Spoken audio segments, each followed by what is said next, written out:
Unfortunately but factually ہم پاکستانی بار بار اپنی اس سوچ، اپنے اس یقین کا اظہار کرتے رہتے ہیں کہ جو کوئی پیار کی بات کرے، جو کوئی محبت کی بات کرے، جو کوئی مفاہمت کی بات کرے، جو کوئی رنجشیں بھلانے کی بات کرے، جو کوئی اپنے اپنے دلوں سے بغض کو، اناد کو نکال دینے کی، دوریاں ختم کرنے کی بات کرے، جو یہ کہے کہ ٹھیک ہے آپ کے ساتھ جو برا ہوا ہو گیا، جو آپ کے مخالف کے ساتھ برا ہوا ہو گیا، اب ہم نے آگے بڑھنا ہے، ہم نے ذاتیات میں نہیں الجھنا، اب ہم نے قومی مفاد کی بات کرنی ہے، ہم اس کو گالیاں دینی شروع کر دیتے ہیں۔ ہونا تو یہ چاہیے تھا کہ ہم ان لوگوں کو گالیاں دیتے یا ان لوگوں کو برا بھلا کہتے یا ان لوگوں کو کنڈیم کرتے، ان لوگوں کو مسترد کر دیتے جو معاشرے میں لڑائی، فساد، تفرقہ، فتنہ پھیلانا چاہتے ہیں، اور یہ سب کچھ اگر وہ باہر بیٹھ کر کر رہے ہوں، یعنی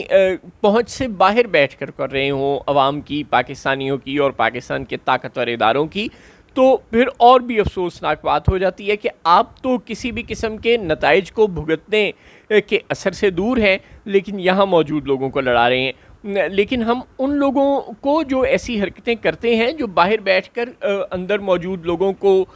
تکلیف دینے میں مبتلا ہیں، ان کی تکلیف بڑھانے کا سامان کر رہے ہیں، ان لوگوں کو کنڈیم کرنے کی بجائے ہم ایسی آوازوں کو کنڈیم کرنا لگ جاتے ہیں جو پیار کی، محبت کی، صلح کی، صفائی کی بات کر رہی ہوتی ہیں۔ ایسا ہی ایک کولیٹرل ڈیمیج جناب سہیل وڑائچ صاحب کا بھی پچھلے دنوں ہو چکا ہے، جنہوں نے جب اہل قوت کی معروضات کو شائع کر دیا اور 4-5 دن کچھ زیادہ برا نتیجہ نہیں نکلا، تو اس وقت تک تو اہل قوت بھی خاموش رہے اور سب خاموش رہے، لیکن جو ہی کچھ برے نتائج نکلنا شروع ہوئے تو اہل قوت نے ہاتھ کھینچ دیا، اور اب آگے ان کے ساتھ کیا ہوگا it is yet to be seen. امید تو یہی ہے، غالب امکان تو یہی ہے، اور ہماری خوشگمانی بھی یہی ہے کہ اہل قوت بھی کچھ حیا کریں گے، کچھ شرم کریں گے، اور ان کے ساتھ کچھ برا نہیں ہوگا۔ لیکن چونکہ پاکستان میں کبھی بھی کچھ بھی ہو جایا کرتا ہے، تو ظاہر ہے کسی سے کچھ بعید بھی نہیں ہے۔ عجیب و غریب قسم کے معاملات ہمارے ملک میں چل پڑے ہیں کہ ہم فیصل واڈا سے لے کر شہباز گل سے لے کر شہزاد اکبر تک، جو سب کے سب جاہل قسم کے لوگ ہیں اور جنہیں بات کرنے کا بالکل کوئی سلیقہ، کوئی ڈھنگ نہیں آتا، اور جو بات کرتے وقت نہ اپنی عزت کا خیال کرتے ہیں نہ دوسروں کی عزت کا خیال کرتے ہیں، ہم ان لوگوں کی باتوں کو بھی برداشت کر لیتے ہیں۔ اور دوسری طرف عطا تارڑ، عظمہ بخاری اور اس طرح کے نہ جانے کتنے طلال چودھری ٹائپ لوگ جنہیں بات کرنے کا ڈھنگ نہیں آتا، بہت معذرت کے ساتھ سینئر ہیں تو کیا کریں، لیکن جناب سلیم صافی صاحب، جناب وجاہت مسعود صاحب، جناب رضوان رضی صاحب، یہ پورے کا پورا بریگیڈ ہے دونوں جانب، جو چیختا چلاتا ہے، چنگھاڑتا ہے، ایک دوسرے کے خلاف غلیظ زبان استعمال کرتا ہے، مگر دونوں کمیونٹیز کے لوگ ان لوگوں کو تو برداشت کر لیتے ہیں، ان کی آوازوں کو تو برداشت کر لیتے ہیں، لیکن اگر کوئی اپنی کریز سے باہر نکل کر کھیلنے کی کوشش کرتا ہے اور کہتا ہے کہ یار یہ لڑائی جھگڑا ختم کرو اور گیپس کو برج کرنے کی کوشش کرو، تو ہم الٹا اس کے خلاف ہی لٹ لے کر چڑھ دوڑتے ہیں۔ جو غلطی ہو گئی سب سے بڑی، وہ رپورٹ کرنے کی غلطی ہے۔ تو آپ ایسے کیا کریں کہ آپ کا ٹیلی ویژن اگر آپ کو یہ خبر دے کہ پاکستان فلاں ملک سے میچ ہار گیا ہے، تو آپ اپنا ٹی وی توڑ دیا کریں، نہیں تو پھر ایسے کیا کریں کہ جس چینل سے آپ میچ دیکھ رہے ہوں اور آپ کو پتہ چلا ہو کہ پاکستان میچ ہار گیا ہے، آپ اس چینل کے خلاف پیمرا میں درخواست دے دیا کریں، نہیں تو پھر کوئی اگر نیوز چینل آپ کو یہ بتاتا ہے کہ جناب فلاں شہر میں یہ دہشت گردی کا واقعہ یا یہ ڈاکہ پڑ گیا ہے یا یہ کوئی اور ایکسیڈنٹ ہو گیا ہے، تو آپ اس ٹی وی چینل کو توڑ دیا کریں، کجا یہ کہ وہ ڈاکو یا وہ دہشت گرد یا وہ ڈرائیور یا اور جو بھی مسائل کسی حادثے کا سبب بنے ہوں، ان مسائل کی طرف آپ مراجعت کریں اور اس مسئلے کو حل کرنے کی کوشش کریں۔ آپ رپورٹ کرنے والے کے ساتھ مار پیٹ شروع کر دیں۔ ظاہر ہے اگر ہم ایسا کریں گے تو ہم بالکل جاہل قوم کہلائیں گے اور یہ بہت انفارچونیٹ ہوگا، لیکن سہیل وڑائچ صاحب بیچاروں کے ساتھ یہی ہو رہا ہے کہ اہل قوت کو بھی وہ پسند نہیں آئے، نہ خدا ہی ملا، نہ وصال صنم، نہ ادھر کے رہے نہ ادھر کے رہے، وہ یہ معاملہ ہو گیا ہے۔ پی ٹی آئی والوں کو تو وہ پہلے دن سے ہی پسند نہیں آ رہے تھے، کیونکہ انہیں معافی سے غصہ آ گیا تھا، اور بہت سے آزاد قسم کے بدقسمتی سے صحافیوں کو اور سیاستدانوں کو اور سول سوسائٹی کے لوگوں کو بھی غصہ آ گیا تھا کہ جی لفظ معافی کیوں آ گیا۔ اب وہ کوٹ اینڈ کوٹ تھا، انہوں نے ایک مثال دی، اور وڑائچ صاحب نے بالکل نہیں کہا تھا کہ یہ نے عمران خان معافی مانگے یا پی ٹی آئی معافی مانگے. انہوں نے کہا تھا سیاسی حوالے سے بات کرتے ہوئے انہوں نے کہا اللہ اللہ خیر صلی اللہ اتنی سی بات تھی. اب جس نے جو تعویل نکال لی, اب وہ بلوچوں اور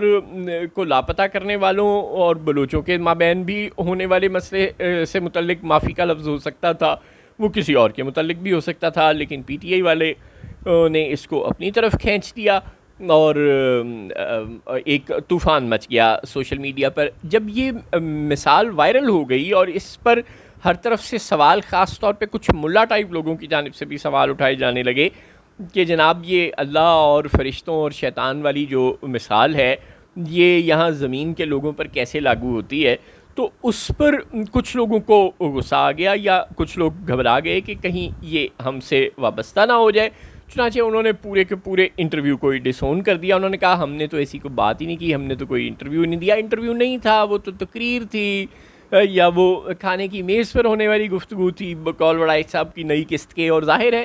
انہیں جھوٹ بولنے کی کیا ضرورت ہے, جو واقعہ 700-800 لوگوں کے سامنے ہوا ہے اور جس کو رپورٹ کرنے کے لیے بے شمار لوگ موجود ہیں, وہ اس میں جھوٹ بول بھی کیسے سکتے ہیں.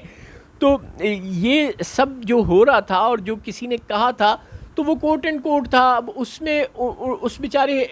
رپورٹر کا کیا قصور, وہ تو ایک رپورٹر ہے نا, اور رپورٹ کرنے کے بعد اس نے تھوڑا سا قریب لانے کی کوشش کر دی اور کہہ دیا کہ بس لڑائی جھگڑا چھوڑو اور آپس میں قریب آ جاؤ. اور اصل میں تو وہ یہ کہنا چاہ رہا تھا کہ یار آپ 5 سال حکومت کو چلنے دو, چپ کر کے اپنی زبان پر تالا لگا کر بیٹھ جاؤ. بات تو اتنی سی تھی. اب وہ معافی شافی اور باقی ساری باتیں برسبیل تذکرہ درمیان میں ہو گئیں اور بات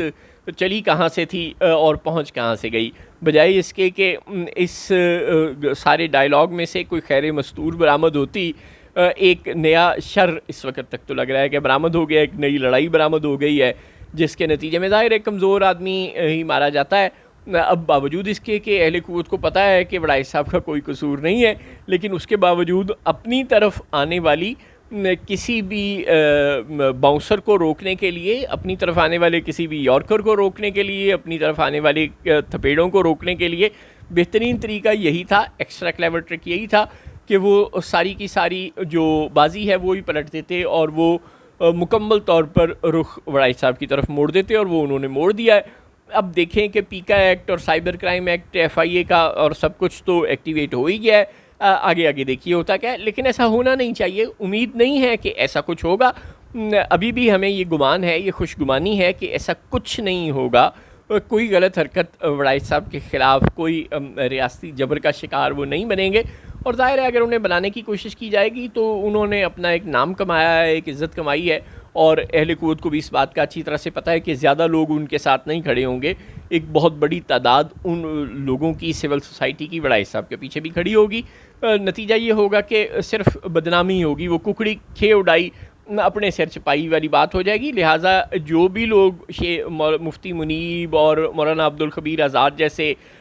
جو پپٹس کہہ لیں یا جو کچھ بھی آپ ترجمان کہہ لیں, جو بھی آپ کہنا چاہیں, ان مذہب کے لبادہ اوڑھے ہوئے جو ترجمان ہیں ان کو ایکٹیویٹ کر رہے ہیں, ان سے گزارش ہے کہ باز آ جائیں, بس پیچھے ہو جائیں. ورنہ جب چھینٹے اڑتے ہیں تو پھر دامن کسی کا بھی صاف نہیں رہتا. جب چنگاریاں اڑیں گی تو پھر دامن کسی کا بھی صاف نہیں رہے گا, سب لپیٹ میں آئیں گے.